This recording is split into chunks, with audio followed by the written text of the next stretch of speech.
This channel does not promote any violent, harmful, or illegal activities. All content provided by this channel is meant for an educational purpose only. যত নির্বাচন এগিয়ে আসবে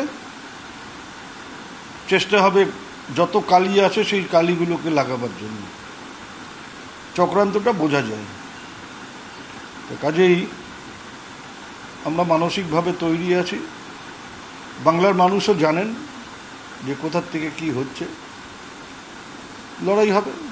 পাহাড়েতে ৩১৩ জন শিক্ষকের বেতন আমি এটা পুরো ব্যাপারটা জানি না ভালো করে, আমি কোনো মন্তব্য করব। ২৬,০০০ শিক্ষক নিয়ে যাওয়া ২৬,০০০ চাকরি, এইটা তো সুপ্রিম কোর্ট রায় দিয়েছে, কিন্তু একটা প্রশ্ন তো সবার মুখে মুখে ঘুরছে। আপনি ২৬,০০০কে টাকা ফেরত দিতে বলেননি, টাকা ফেরত দিতে বলেছেন নির্দিষ্ট একটা সংখ্যাকে।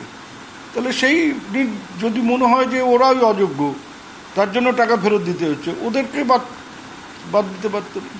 বাকিদের চাকরি কেন গেল?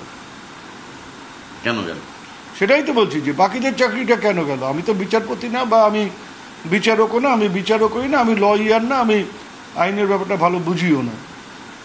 সাদা মনে আমার প্রশ্ন যে আপনি যখন নির্দিষ্ট করে ৫,০০০ বা ৬,০০০ লোককে বলছেন যে এর মধ্যে ২৬,০০০-এর মধ্যে যে তোমাদের টাকাটা ফেরত দিতে হবে, বাকিদের টাকা ফেরত দিতে হবে না কেন? তাহলে আপনি নিশ্চিত যে এরা অযোগ্য নয়, তাহলে চাকরিটা নিলেন কেন? তাহলে চাকরিটা কেন বাদ গেল? এই প্রশ্নটা তো সবার, আমার না। এই চক্রান্ত কারা করছে? রাজনৈতিক দল করছে, আপনারা বলতেই পারেন। আদালতও কি করছে? কারণ বারবার করে আদালতে মুখ করছে। আদালতের ব্যাপারে তার সরাসরি কিছু বলা যায় না, তবে অনেক বিচারপতিকে তো দেখেছি যে চাকরিরত অবস্থায় চাকরি ছেড়ে দিয়ে কোনো বিশেষ রাজনৈতিক দলের হয়ে নির্বাচনে লড়াই করেছেন। কোনো একটা রায় দিয়ে কেউ পরের দিন প্রধানমন্ত্রীর সাথে দেখা করতে গেছেন। অভিজিৎ গাঙ্গুলির কথা বলছেন। আমি কারো কথা বললাম তো, আমি কারো নাম করে বলছি না। আজকেও আবার প্রধানমন্ত্রী কাউকে আবার একটা প্রস্তাবও দিচ্ছেন যে আপনি রাজ্যসভার সদস্য হন বা অমুক হন। তো আমি বললাম যে কারো নাম করে কিছু বলছি না। আজকে একটা খুব গুরুত্বপূর্ণ মামলা আদালতে রয়েছে। এই যে এই ২৬,০০০ নিয়োগের ক্ষেত্রে সুপার নিউমারি পোস্ট রাজ্য সরকার তৈরি করেছিল, ক্যাবিনেট মিটিং দেখে সিদ্ধান্ত হয়েছিল, তাতে আপনারা সমস্ত মন্ত্রীরাই ছিলেন, ফলে কেউ জানতো না এমনটাও নয়। এবং এইটা বৈধ না অবৈধ সেই বিচারটাও আদালত করবে। এবং এর আগে হাইকোর্ট বলেছিল চাইলে সিবিআই মন্ত্রীদের কাস্টডিতে নিয়ে জিজ্ঞাসাবাদ করতে পারে। কোথাও গিয়ে কি বিপদ বাড়ছে?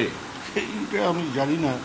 যে একটা মন্ত্রিসভার সিদ্ধান্ত, সেই সিদ্ধান্তটা মন্ত্রিসভা যৌথভাবে গ্রহণ করলো, আর তাদেরকে তুলে নিয়ে গিয়ে কাস্টডিতে নিয়ে জিজ্ঞাসাবাদ করা, আমার বললাম যে আইনের লোক না, তো আমার কল্পনার মধ্যে এগুলো আসে না আর কি।